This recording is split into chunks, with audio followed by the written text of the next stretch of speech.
ஏதாவது ஒரு negative feeling இருக்குது அப்படின்னாக்கா, அந்த ஃபீலிங்கை குறைச்சி அந்த பொருளை பர்ச்சேஸ் பண்ணுறதுன்றது வந்து ஒரு சந்தோஷத்தை தருது. ஸோ அந்த மனசில் இருக்க அந்த நெகட்டிவ் எண்ணம் வந்து நம்மளை டிஸ்டர்ப் பண்ணாமல் நம்மளுடைய முக்கியத்துவம் முழுதும் வந்து ஷாப்பிங்க்கு போயிடும். ஸோ இந்த மாதிரி இருக்கிறது வந்து ஒரு ஷாப்பிங் அடிக்ஷனாக எடுத்துக்கலாம். ஜென்ரலாகவே பார்த்திங்கன்னா, இப்போ கன்சியூமரிசம் வளர்ந்துருக்கு, அட்வர்டைஸ்மெண்ட்ஸு அதிகமாக ஆகியிருக்கு. அப்படின்னும் பொழுது நம்ம எல்லா நேரமும் வந்து ஷாப்பிங்கை தப்பு அப்படின்னும் சொல்லிட முடியாது. ஜென்ரலாக நம்மளுடைய எக்கானமியும் வளர்ந்துருக்கு, எல்லார் வீட்லேயுமே நல்ல பொருளாதார ரீதியாக வளர்ச்சி அடைஞ்சிருக்காங்க.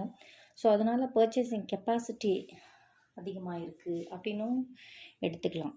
ஆனால் அதே நேரம் இப்போ அடிக்ஷன் அப்படின்றத எதை சொல்லலாம் அப்படின்னாக்கா, எப்போ பாரு வந்து அந்த ஏதாவது வாங்குறத பற்றி, பர்ச்சேஸ் பற்றியே நினச்சிட்ருக்கிறது.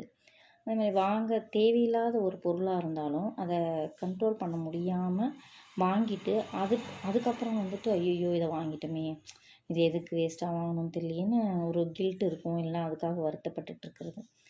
இல்லை பணமே இல்லாமல், கையில் காசு இல்லாமல் அந்த கடன் அட்டை இல்லை கடன் வாங்கி அதை கட்ட முடியாமல், திருப்ப செலுத்த முடியாமல் கஷ்டப்படும் பொழுது, இல்லைனா வாங்கி வச்சுருவோம், வாங்கி வச்சுட்டு வீட்டில் இருக்கவங்க திட்டுவாங்கன்னு சொல்லிட்டு அதுக்காக மறைச்சி வைக்கிறது.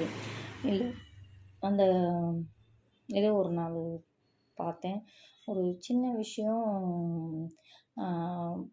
ஒரு சின்ன விஷயத்துக்காக வீட்டில் வந்து பொய் சொல்கிறது, அந்த பொருளை வாங்கிட்டு பொய் சொல்கிறது, பொய் சொல்லிவிட்டு அதுக்காக பயந்துகிட்டே இருக்கிறது, என்றைக்கு கண்டுபிடிச்சிருவாங்க, என்றைக்கு இது பண்ணுவாங்க அப்படின்ற மாதிரி அதுக்காக கவலைப்படுறது, வருத்தப்படுறதெல்லாம் இருக்குது இல்லையா?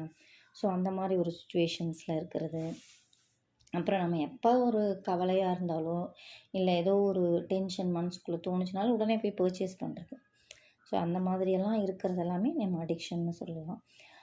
இதை தாண்டி வந்து யோசிச்சு பாருங்கள், எத்தனை பொருட்கள் வந்து நம்ம வாங்கி பயன்படுத்தாமல் வேஸ்ட்டாக கிடக்குதுன்னு. நிறைய பெண்களை பார்க்கலாம், லேட்டஸ்ட்டாக வர்ற பாத்திரங்கள், வீட்டுக்கு அந்த பொருட்களை போட்டு வைக்கிற ஏதாவது பொருளை போட்டு வைக்கலாம் அப்படின்வாங்க, இல்லை சமையல் பாத்திரங்களே இருக்கட்டும்,